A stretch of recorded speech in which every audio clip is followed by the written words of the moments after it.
It's another week. That means it's another Mock Draft Monday. We are going to go through that as we get ready for the Senior Bowl. It's coming very quickly. We also have some news from HBCU where Eric is actually at. Welcome to Locked On NFL Draft.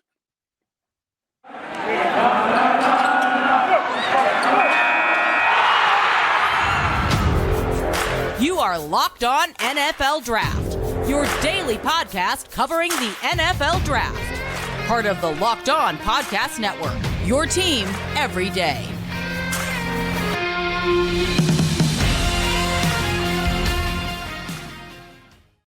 Welcome to another episode of not just the Locked On NFL Draft, but Mock Draft Monday. We want to thank you for making us your first listen of the day. As always, I'm your host, former NFL and AFL defensive back, Eric Crocker, and I'm joined by my co-host, Ryan Tracy, at Ryan Tracy NFL on Twitter. Also, the founder of Rogue Analytics. Make sure you guys check out all the good stuff he's doing there because he has a lot of good details on the draft from an analytical standpoint. We're getting into it, man. We're doing a mock draft, and we're doing it a little different. All right, we typically try to find different ways to kind of mix things up, and we want to start with, so Ryan is going to be in charge of the top 5. All right, he's going to have his picks, guys that he thinks they should go. We're going to discuss those teams and everything, and then I will have 6 through 10. So, Ryan Tracy, I appreciate you that, Carl. are on the clock with the Jacksonville Jaguars. Well, thank you for letting me go first. That's always fun. I'm going to be pretty chalk. I got to tell you, like, this week for me is going to be about learning what I can about some of the prospects. So I'm going to lay it down pretty priority QB centric. So it's very easy. After what you've seen in Jacksonville, you got to support your quarterback as much as you can.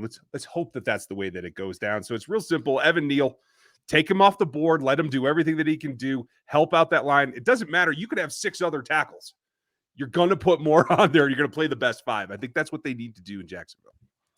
Yeah, move definitely. on to Detroit. Well, real quick, I just want to kind of elaborate on that a little bit.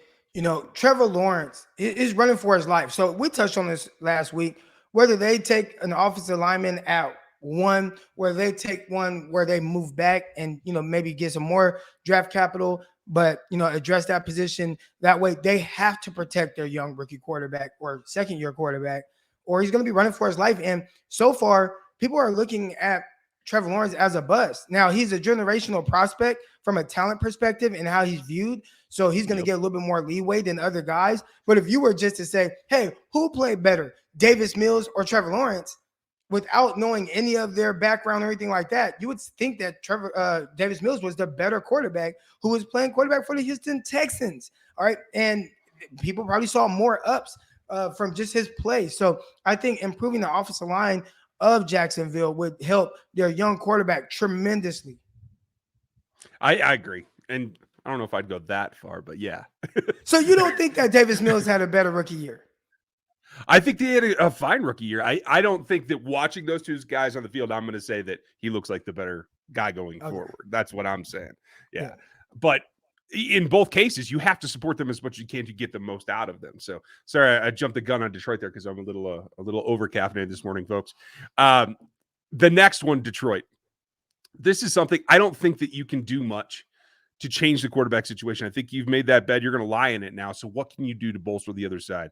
Give them more time, give them more support, make them score fewer points to get wins.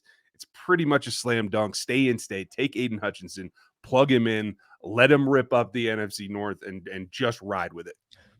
He feels like the plug and play guy. He feels like the guy that's going to come in and, you know, is he going to be a Nick Bosa type guy who maybe isn't the fastest or quickest or twitchiest, but, you know, just has a lot of really good traits that, you know, lead to high production. And clearly we saw that at Michigan and Detroit Lions with this pick. They are banking on Aiden Hutchinson out of Michigan to be the same type of productive player, picking him at 2, the same spot that Nick Bosa was taken for the San Francisco 49ers. Yeah. It's funny how those 2 things run in commonalities, right? The next one for the Texans, you can't really get away from it. There's no way that I'm going to predict this. That franchise in particular is difficult to read. I think everybody knows that, including all Texans fans. So what do you do? From my point of view, and again, this mock is what we think ought to go and what ought to help this team, not what we think they're going to do, because nobody knows.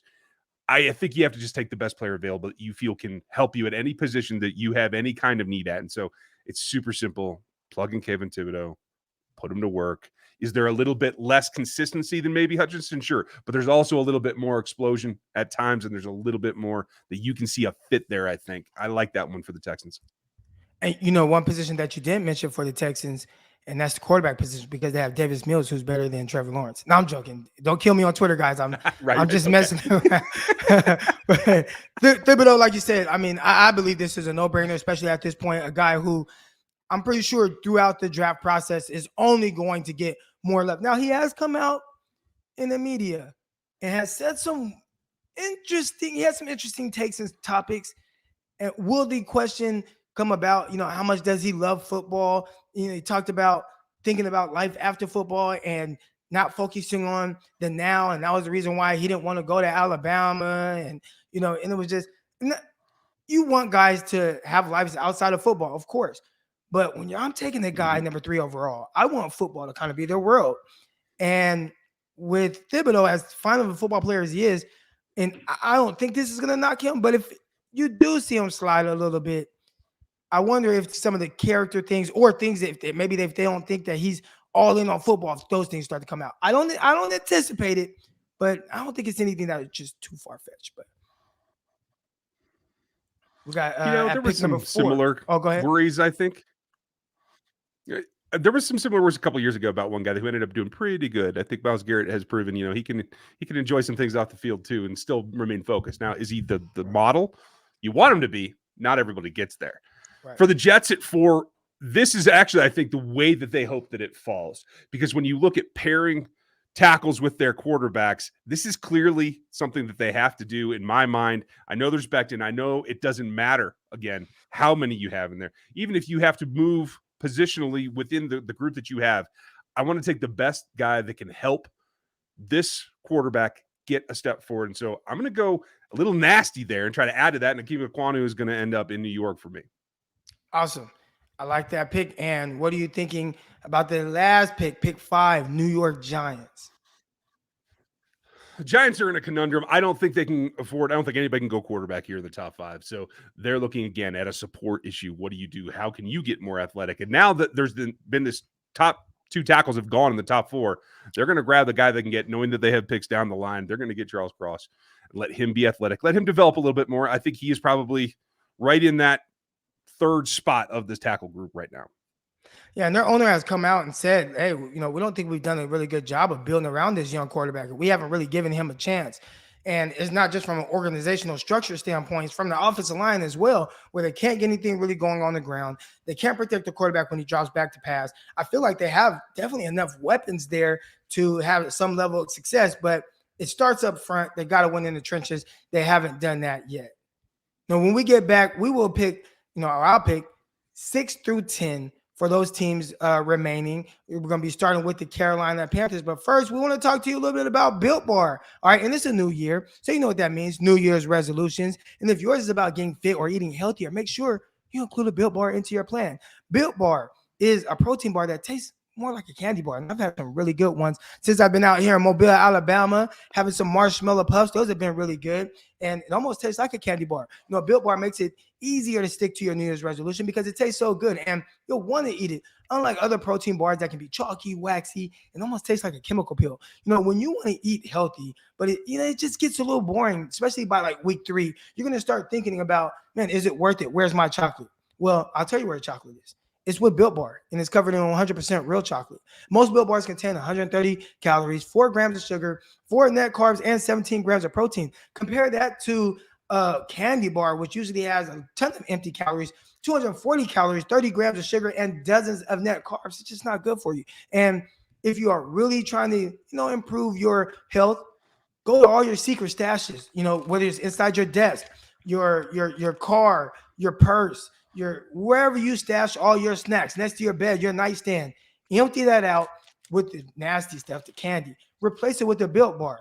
All right. And there's so many new flavors for you guys to choose from. Coconut almond, peanut butter brownie, raspberry, my favorite cookies and cream, my wife's favorite, salted caramel. You got mint brownie, all kind of good flavors. And they're always coming out with new flavors. So where are you going to find these new flavors and where are you going to find your deal? You're going to go to built.com, use promo code LOCK15 and get 15% off your order. Again, use promo code LOCK15 for 15% off. at built.com. All right, here we go, man. We're starting with pick 6, and Carolina, that's another team that has they're struggling there on the offensive line, but you took all the top dogs from Carolina. So where can they go now? I look at the quarterback position, and you think it's a little high, but Cam Newton, probably not the guy. PJ Walker, probably not the guy. Clearly, they don't think that Sam Darnold's the guy, and they've talked about how they kind of missed on that. So where do we go here? You're going Kenny Pickett. This is high. But again, I'm here. I'm actually currently in Mobile, Alabama, and Kenny Pickett is going to give himself an opportunity to kind of solidify himself as that 6th overall pick and make me look good. All right. How does the ball come out of his hands? We know the type of athleticism he has. How does he do in the interviews? How does he throw in this weather? It's cold.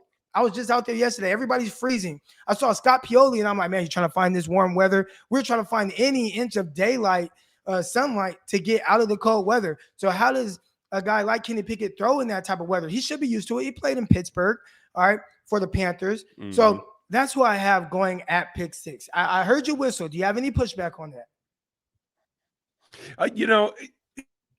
It's certainly within the realm of possibility. I, again, still feel it's way too early there. But like you said, if their primary goal is to protect and build up their foundation, they can't do that, they feel. Why not take the guy that looks like he has the best pro preparedness and see what you can get out of him? You're not going to be in the top 7 if everything goes to plan or anytime soon, knock on wood. Yeah. And I don't know if they want to start over at the quarterback position and, or maybe go with a veteran, but I just feel like with the resources they've thrown at it right now, it is that time to just, hey, let's start over a little bit. And you're going to have Sam Darnold there, but bring in Kenny Pickett. That's your successor moving forward. And he doesn't have to play right away, which is an ideal situation for him. Up next at pick 7, we have the New York Giants. And I'm going to go secondary here. Again, a little interesting, but I'm going safety. Kyle Hamilton.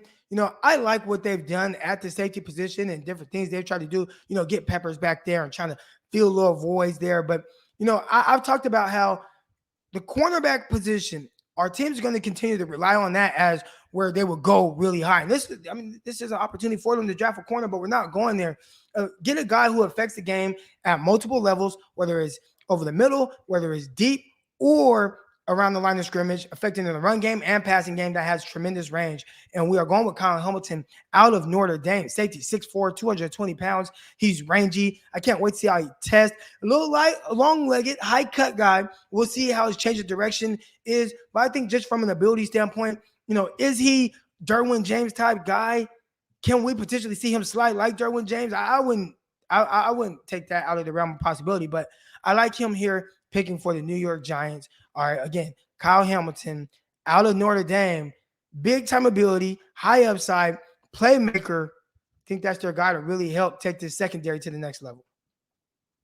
I agree with you. I think somebody's going to get a great pick, whether it's here, whether it's a little farther down. I think he feels right now like kind of a safety blanket. So if you can't get your primary need, you're going to get a very good football player, even if you have safeties, that you're going to be able to do something with and improve your defense. So I think that's a good spot as any. Right, and now we're moving on to pick 8. We got the Atlanta Falcons, and at this pick, they just drafted A.J. Terrell a couple years ago. He had a tremendous sophomore season, but we're going to build on that, and we're going to go Andrew Booth. I know, guys. I know Derek Stingley Jr. is still on the board. Still some questions. We'll see how he tests and how everything looks and what he looks like during workouts. But Andrew Booth is a guy who kind of has closed that gap. People are really high on his athleticism, his upside. Clearly, he has the size. We're talking about a guy who's 6 foot, 200 pounds playing that cornerback position with the ball skills that teams are going to covet. I can't wait to dive more into his film, but Atlanta Falcons, I know I just talked about cornerbacks not going as high, but we're taking them here. I thought about possibly going the quarterback position. Matt Corral, he's a guy, but we've talked about this not being the strongest of quarterback classes. Maybe Corral goes here for Atlanta. It's coming to an end for Matt Ryan, and they are going to potentially want to start over the receiver position. They're kind of blowing that up. They have no answers at running back, but right now we're going to continue to build on that secondary, potentially grab a quarterback for them in the second round. Yeah, I think you hit the nail on the head. There are some questions about Stingley. When you're not on the field consistently all the time and don't have recent tape, it makes it difficult. And I could see this possibly happening. I think they end up leaning a little bit more offense because of the Ryan situation, but I think Booth is going to be here in the area no matter what. All right, next up at pick 9, we have the Denver Broncos. They are on the clock, and this is another team. Again, quarterback. There are a lot of teams in here that can go with quarterback, but I'm not sure that this is the class. Denver Broncos, they just picked top 10 a year ago. They drafted Patrick Surtain. He was tremendous. All right, now they're going to have an opportunity to help Patrick Surtain. And we're not going corner there. They have a lot of cornerbacks. They got rookies. They got young guys. They got depth. They're going to go edge. They're going to go David Ojabo, the other pass rusher out of Michigan. All right. This is a guy, again, high upside. There are some people that actually like him more than Aiden Hutchinson. I don't think that's going to be the case by the time the draft comes around. Ojabo going before Hutchinson, but going top 10, definitely could see that. You know, a guy that has the production, he has the ability, he has the upside, and he has an opportunity to play alongside Bradley Chubb. I think this is a terrific move for them. Again, quarterback position probably would be ideal. I think they go more the veteran route, especially after drafting, Drew Lock, seeing how that went. They went with Teddy Bridgewater. That hasn't been as great, but I think here they go with edge rusher, solidify that front. And again, if this is another team that's thinking about quarterback, maybe they go second round with a guy they could potentially develop. I think they go the free agent route or trade for a quarterback, maybe Aaron Rodgers. I don't know. All right, we'll see. But I'm going with David Ojabo out of Michigan here. I like it, and I think you're right. For George Paton, who was rumored to be in on Rodgers, in the hype there draft day last year, I think a veteran is the way that they have to go. I don't think that they see a whole lot of upside here. So that makes perfect sense. Ojabo, I think this is too high for him too. I think he is a unique specimen that has a ton of upside on third down. I'm just not sure if he's consistent enough on first and second down to get you in third and longs where he can really shine. So this may be a bit high for me, but we'll see what happens as the evaluations continue. Right. And I think this is going to be a bit higher for you as well. I am picking now at pick 10 for the New York Jets. And, you protected them early on, drafting offensive line. And if I had to say what their next weakness is, obviously this is a team that can solidify multiple positions. But the wide receiver position, it kind of stands out. I think they like what they got from Moore last year. He was a guy who did well. He's going to be their slot for years to come. They went and they got, guys like Corey Davis.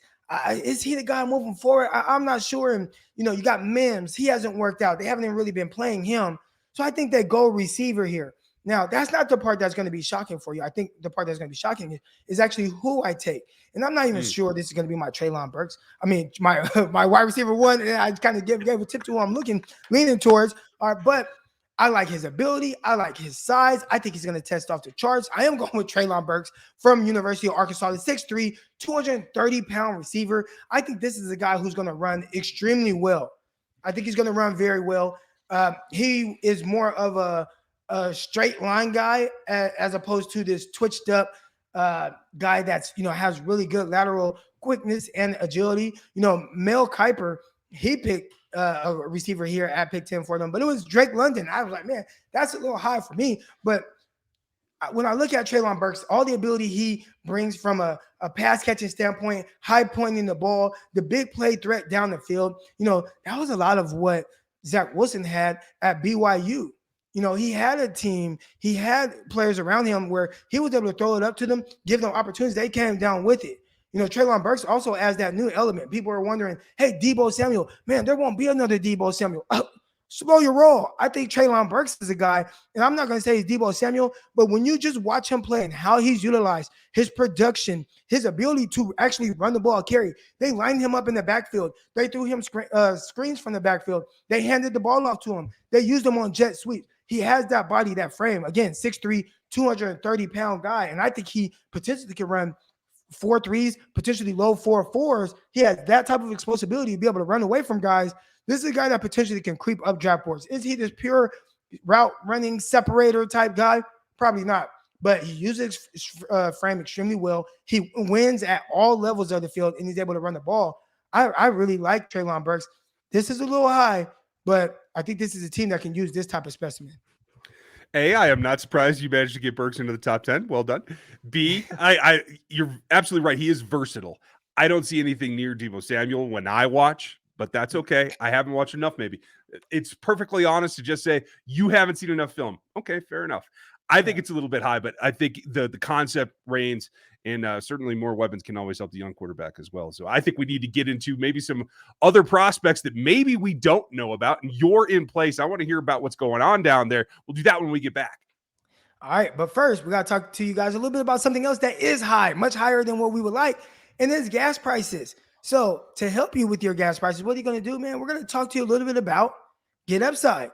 You know, our listeners are earning cash back for every gallon of gas that they get every time that they fill up. Just download the free Get Upside app right now at your App Store or Google Play Store and use the promo code Touchdown for 25 cents per gallon or more on your first fill up. You're getting this money cash back. Again, don't pay full price at a pump ever again. Don't do it anymore. All right, get cash back by using Get Upside. All right, again, for 25 cents per gallon or more on your first tank.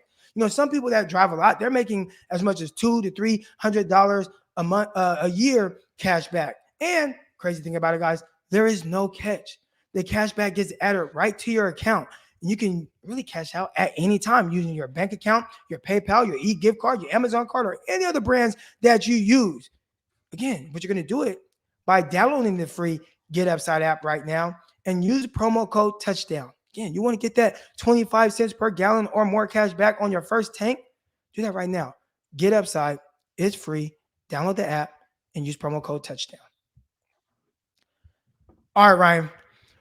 I want to touch a little bit about what I've seen so far from Mobile, Alabama. And again, I've been here. I got here Friday, checked in, got my credentials and everything. I know you'll be here soon, come Tuesday. Mm-hmm. But this weekend, they had something very unique that they did, and it's the Hbcu Combine, something that they haven't done. And it's allowing them to shine a little bit of light on some of the prospects. And, you know, I think it was Deion Sanders. He made a big issue or deal with, hey, there's not enough eyes on these guys.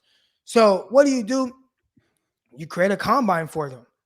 And I like the way they did it, but it's tough. You know, I spoke with some of the athletes here and what they were going through.